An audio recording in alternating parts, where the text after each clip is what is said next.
Alice's Adventures in Wonderland by Lewis Carroll. Chapter 2. The Pool of Tears. Curiouser and curiouser, cried Alice. She was so much surprised that for the moment she quite forgot how to speak good English. Now, I'm opening out like the largest telescope that ever was. Goodbye, feet. When she looked down at her feet, they seemed to be almost out of sight. They were getting so far off. Oh, my poor little feet. Wonder who will put on your shoes and stockings for you now, dears? I'm sure I shan't be able to. I shall be a great deal too far off to trouble myself about you. You must manage the best way you can. But I must be kind to them, thought Alice, or perhaps they won't walk the way I want to go. Let me see. I'll give them a new pair of boots every Christmas. And she went on planning to herself how she would manage it. They must go by the courier, she thought. And how funny it'll seem sending presents to one's own feet. And how odd the directions will look. Alice's right foot, best hearth rug, near the fender, with Alice's love. Oh dear, what nonsense I'm talking. Just at this moment, her head struck against the roof of the hall.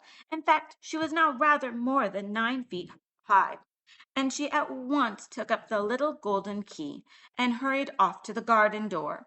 Poor Alice! It was as much as she could do, lying down on one side, to look through into the garden with one eye, but to get through was more hopeless than ever. She sat down and began to cry again. You ought to be ashamed of yourself, said Alice. A great girl like you. She might well say this, to go on crying at this way. Stop this moment, I tell you. But she went on all the same, shedding gallons of tears, until there was a large pool all around her, about 4 inches deep, and reaching half down the hall. After a time, she heard a little pattering of feet in the distance, and she hastily dried her eyes to see what was coming. It was the White Rabbit, returning, splendidly dressed, with a pair of white kid gloves in one hand and a large fan in the other. He came trotting along in a great hurry, muttering to himself as he came, "Oh, the Duchess, the Duchess! Oh, won't she be savage if I've kept her waiting?" Alice felt so desperate that she was ready to ask help of anyone. So when the rabbit came near her, she began in a low, timid voice, "If you please, sir." The rabbit started violently, dropped the white kid gloves and the fan, and scurried away in the darkness as hard as he could go. Alice took up the fan and gloves, and as the hall was very hot, she kept fanning herself all the time she went on talking. Dear, dear, how queer everything is today. And yesterday things went on just as usual. I wonder if I've been changed in the night. Let me think. Was I the same when I got up this morning? I almost think I can remember feeling a little different. But if I'm not the same, the next question is, who in the world am I? And that's the great puzzle. And she began thinking over all the children she knew that were of the same age as herself, to see if she could have been changed for any of them.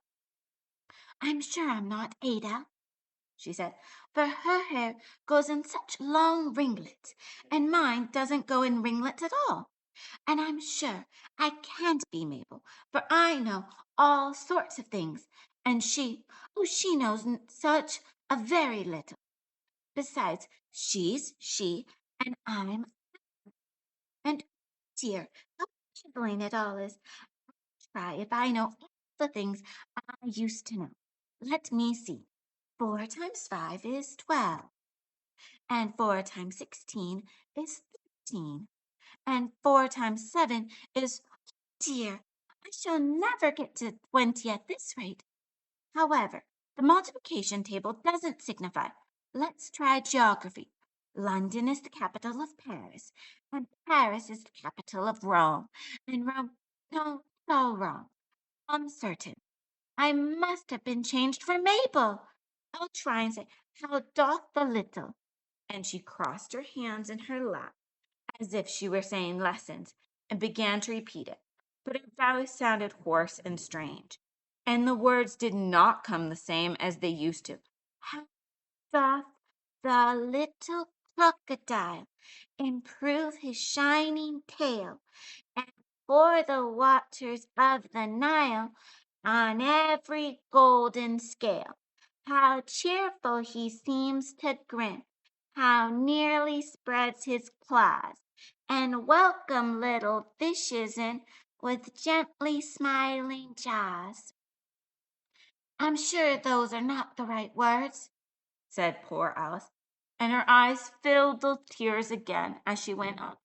It must be Mabel, after all, and I shall have to go and live in that poky little house, and have next to no boys to play with, and oh, ever so many lessons to learn. No, I've made up my mind about it.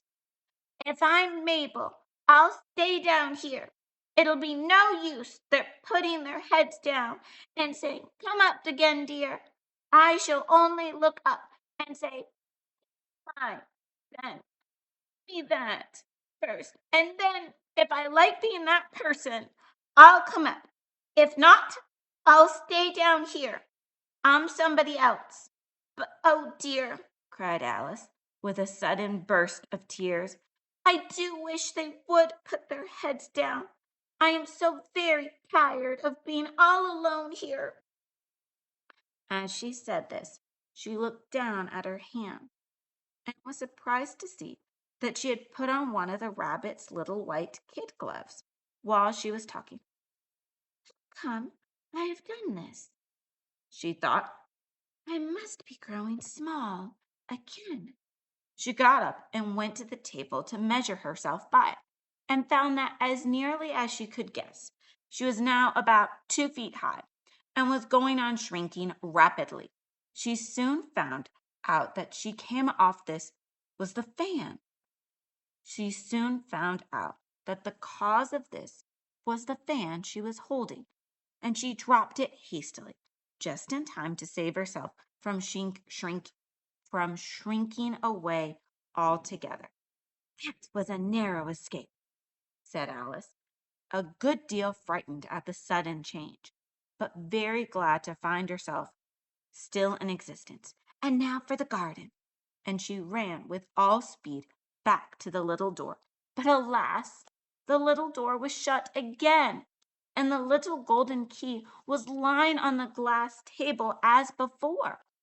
"Oh, things are worse than ever," thought the poor child, "for I never was so small as this before. Never!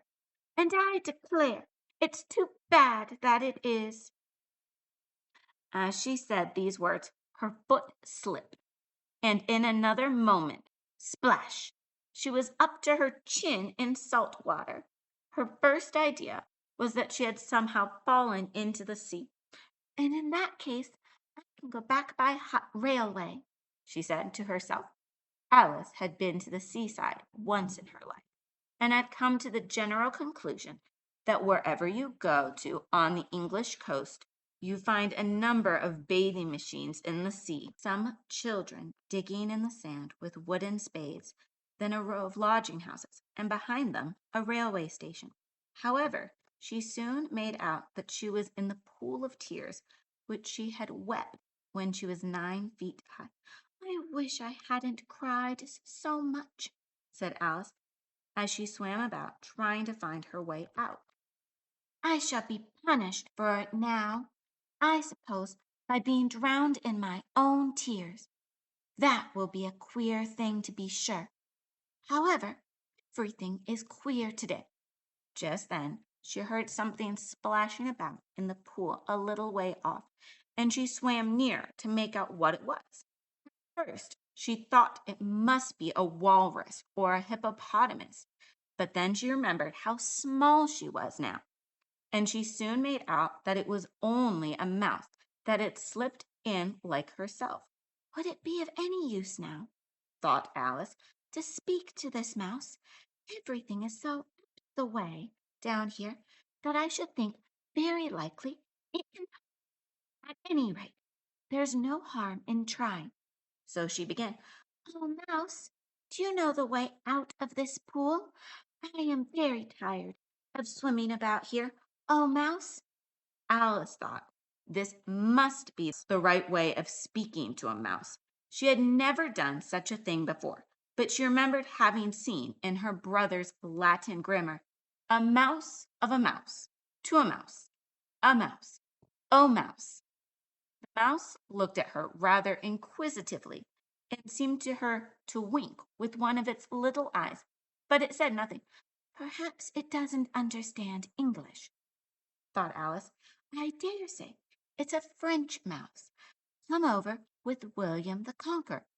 For with all her knowledge of history, Alice had no very clear notion how long ago anything had happened. So she began again. Oh, es machet, which was the first sentence in her French lesson book. The mouse gave a sudden leap out of the water and seemed to quiver all over with fright. "Oh, I beg your pardon," cried Alice hastily, afraid that she had hurt the poor animal's feelings. "I quite forgot you didn't like cats." "Not like cats!" cried the mouse in a shrill, passionate voice. "Would you like cats if you were me?" "Well, perhaps not," said Alice in a soothing tone.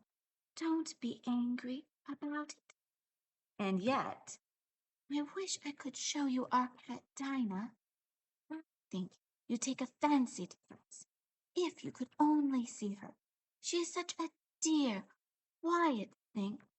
Alice went on, half to herself, as she swam lazily about in the pool, and she sits purring so nicely by the fire, licking her paws and washing her face, and she is such a nice, soft thing to nurse, and she's such a capital one for catching mice. "I beg your pardon," cried Alice again, for this time the mouse was bristling all over, and she felt certain it must be really offended. "We won't talk about her any more, if you'd rather not." "We indeed!"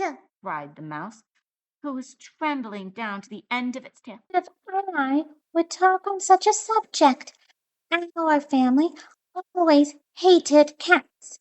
Nasty, low, vulgar things. Don't let me hear the name again." "I won't, indeed," said Alice in a great hurry to change the subject of conversation. Are you fond of dogs?" The mouse did not answer, so Alice went on eagerly.